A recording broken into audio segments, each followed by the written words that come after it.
Hello and welcome back to the Project 7890. Right, where we go? Recap. Last episode you saw me put the engine in. It's all bolted up now. I've also managed to do some of the wiring, put the battery on, ECUs in, hit the starter button, just to get the oil pumping around the system, confirmed the pressure light went off. So hopefully we've got a good unit. I've still to add fuel yet, but that's to come. We're still waiting on some parts, so I've got a set of 890 headers supposedly on their way. There's a bit of a story about that, but I'll tell you about that when the headers arrive. I've also managed to get my hands on a Arrow DCAT, which is the catalytic converter replacement straight through pipe, but it does have an expansion chamber in it, so hopefully it's not as loud as a straight pipe. I've had it straight pipe before. There's a video in my channel that you can have a look at, which you can hear the bike as it goes down, but that's straight piped with a standard slip on with a baffle in. I find them sometimes a wee bit too loud, especially in the places I ride. I just feel it's a wee bit of an ASBO waiting to happen, but you know, each one to their own. People say loud pipe saves lives, so I just think it maybe winds people up. But I'm hoping with the Arrow DCAT it's a bit mellower and therefore it's more acceptable. And also it doesn't annoy me to go down the motorway. We'll see what happens. You'll see I've stripped the subframe off. It started as an exercise to get the airbox in, but then I realised some of it's actually quite corroded. So I'm actually going to send that away to paint and get it repainted, repowder coated, and just freshen it up the back end. It gives me a chance to clean the tray that sits under the seat because it's full of dust, and also gives me another chance to clean more wiring. So again, this is turning into a bit more of a cleaning project than an actual project itself. Foot pegs and things are all kind of just loosely fitted. I've got some work to do with these. The problem I've got is the support for the bash guard is the paint's flaking off it, so it's going to get repainted as well, just to tidy things up, just to give it a fresh look. I don't know whether to get the bash guard vapor blasted or not, but it doesn't really matter, to be honest. It sort of cleans up all right with a wee bit of a wheel cleaner or something. But otherwise, as I said, the battery's in, the throttle bodies are on, which I'll go through what's on the throttle bodies in a minute or two. And other than that, it's just waiting for parts now. So this video is more of an update of where I'm at. As I said, the engine turns over, which you saw at the start of the video, and at the moment it's just waiting on the exhaust. Once the exhaust's in and fitted, and I get maybe the frame back from powder coating, I'll then do a live firing. We'll do a full proper start on the video, and I won't share it on social media. I'll do it on the video, and then you can see it starting. Fingers crossed. It's literally just plug her in and hit the button. One thing I did have to do was take out the O2 sensors out of the old headers. Again, there's a story behind what was going on with those. Top tip: stick a heat gun up your headers and get it up to operating temperature, because when it was cold they would not budge. When it was warm, totally different story. So thankfully they're not cheap to buy new ones. I think they're like £160 each. So just be warned of that if you're ever trying to grab some. But yeah, I think it's just time to move on. So I'll put a few more clips in about what I've been up to, show you some of the wiring that I've been tidying up and fitting. And I think then we'll probably finish the episode fairly quickly. I'll bring you back again whenever we get the headers, the exhaust and things like that fitted, and then hopefully we'll do a live firing in the next episode. So stick with us. Usual stuff: like, subscribe, etc, etc. If you want to follow this thing. All I'll say is that if I stick my finger up to this side here, there'll be a playlist which take you right back to the first episode, and that'll explain to you what's going on with the bike prior to the engine transplant, and then it'll step you through the steps that we took. But other than that, thanks for sticking with us, and we'll get on with it. Okay, excuse the mess on my workbench. As you can see, there's a few tools and bits and bobs lying about. What I've got here is the throttle bodies. I just wanted to talk to a few people about a few little settings which obviously we've been finding up. So if you can look down here, you'll see there's a couple of screws in here. These are like almost your idle control valves. They obviously control the airflow into a little aperture which is up in here. So if you have a look there, you'll see there's a little aperture. So on the bike, Apparently they're about a quarter of a turn backed out from fully closed. So if you imagine you screw them all the way in and then quarter turn out, that's where they were set. I've been reading online that some people obviously have some cold start issues with the 790. So I don't know if this will help, but what I might do is I might turn them out a third as opposed to a quarter. So I haven't quite done that, but it's fairly easy to do, obviously. Long screwdriver. Screw them all the way in, that's where I see it. All the way until they stop. So that's it. That's a quarter. That's about a third. So that's it. Same with this one. This one's actually all the way in, so out. Let me just see if we can. That's not all the way in. I'm doing this one-handed, by the way, so come out. So that's a quarter, and then about a third. So they're hopefully both set at a similar value. As you can see, the slots aren't really what to go by. But yeah, I'm going to give it a try. If it's idling a bit rough, those could be the first culprits that I'll maybe adjust. Hopefully, when it's fitted to the bike, you should be able to reach them from above. Should be.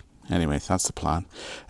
Speaking of from above, this is the old T-piece that used to fit onto the little vacuum points on the inlet. So this is obviously creates a bit of a vacuum. It's all part of the evap system, the canister, and because I've got a canister delete, this piece of pipe was always blocked off with just a screw. So this was always flapping about on the top of my engine. So what I've done is I've ordered a couple of rubber caps for this from a vintage motorcycle. So it'll be just a couple of caps, pop on that, and that'll keep it done. But someone's also suggested that this could be used with a carb balancing tool.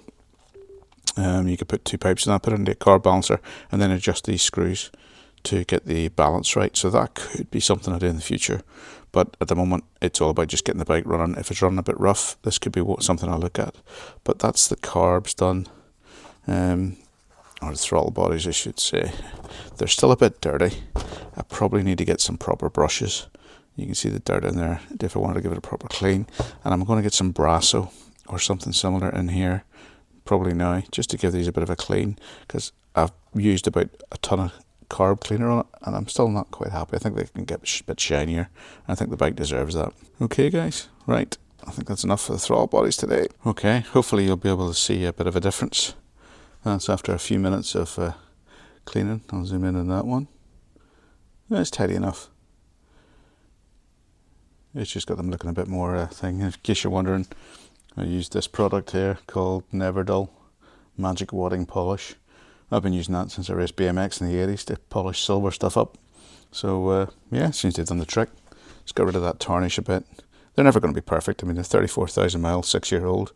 So they are, at least they're shiny. I keep pointing the lens in the wrong area, but there we go. Okay, happy with that. Okay folks, welcome back. We're on the phone here just to take you through some of the things that have been fitted since you probably last saw on the video when we fitted the engine. So the throttle bodies are in, fairly simple to do. Slid in a couple of sort of banjo type clips, or not banjo clips, Jubilee type clips. This is the fuel line. I've had a couple of questions on the comments that said, was that an oil vent? No, because the oil vent actually comes out of this hole here. I haven't fitted that because it sort of links into the airbox fitting, so I've just left that open for the time being. Something might crawl in, but it'll get squished by the cams. There's the other O2 sensor here. Sorry, this jack's in the way. These are actually got dedicated plugs, so they've got unique plugs, so it's hard to miss them. So they're left and right. Only thing I will say is in the parts catalogue or the parts fiche, they're actually listed with the same part number. So I don't quite know how you differentiate between left and right. So maybe it's something to watch out if you're ordering stuff fresh or new. Just check with your dealer or whoever you're ordering it from. Swing arms back on, huggers back on. I've just temporarily put the brake there because it'll be cleaned in a while. You can see here's the wiring from the rear lights and indicators. I do run an alarm on this bike for obvious reasons. Power commander is there, which all runs up here. That's the power commander map switch, which links to the handlebar switch, which has 2 maps on it. So I had advanced ignition and street map, basically. I think they call it race and street, I can't remember. But that was just gimmicky at the time. I don't know whether I'll run that again, or even the power commander, to be honest. I've got to find out what I've got to do with the ECU. So batteries in, I run a lithium battery. This is a Noco NLP14, link in the description if you fancy one or having a look at one. I've had it for about 4 years now. Is it 4 years? I'm trying to think when I bought it.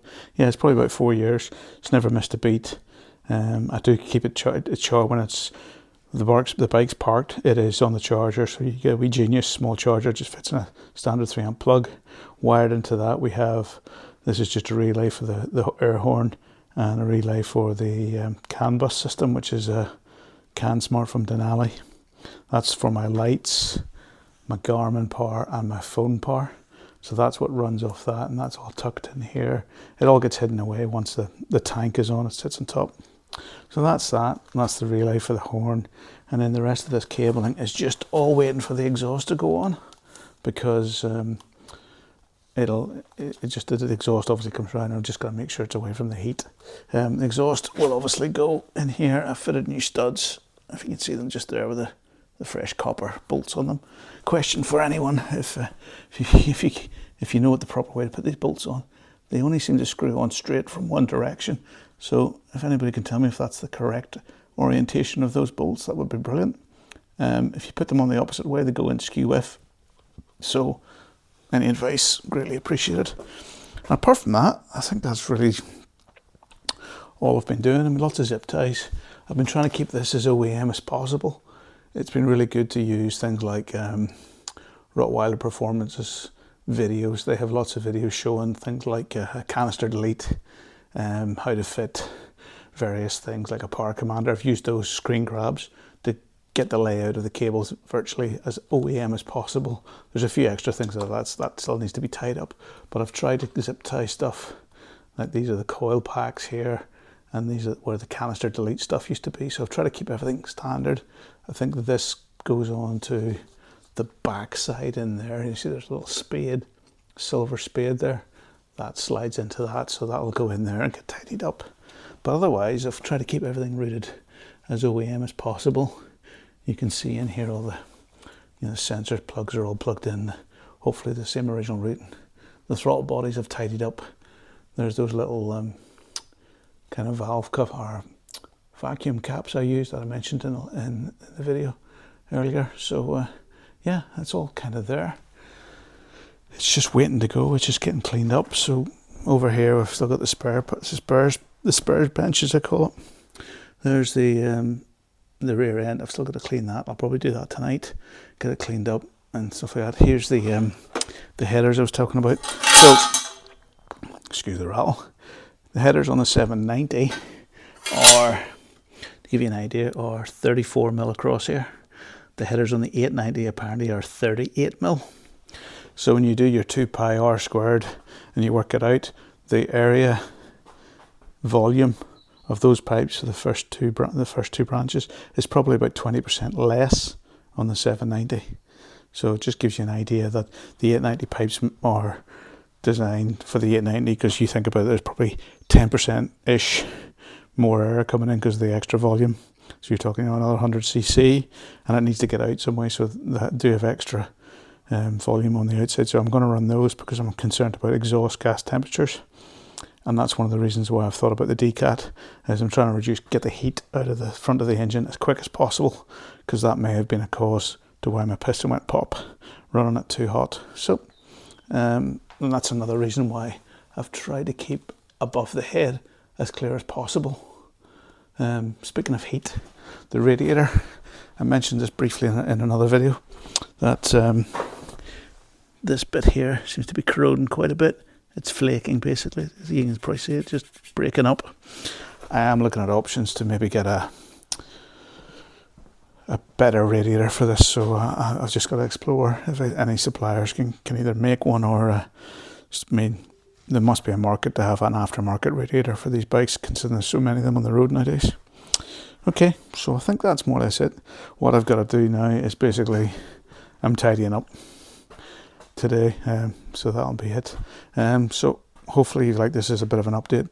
I'll maybe do a bit of an outro once I've got a few more things done and finish up, but otherwise, thanks for watching, and I'll catch you again.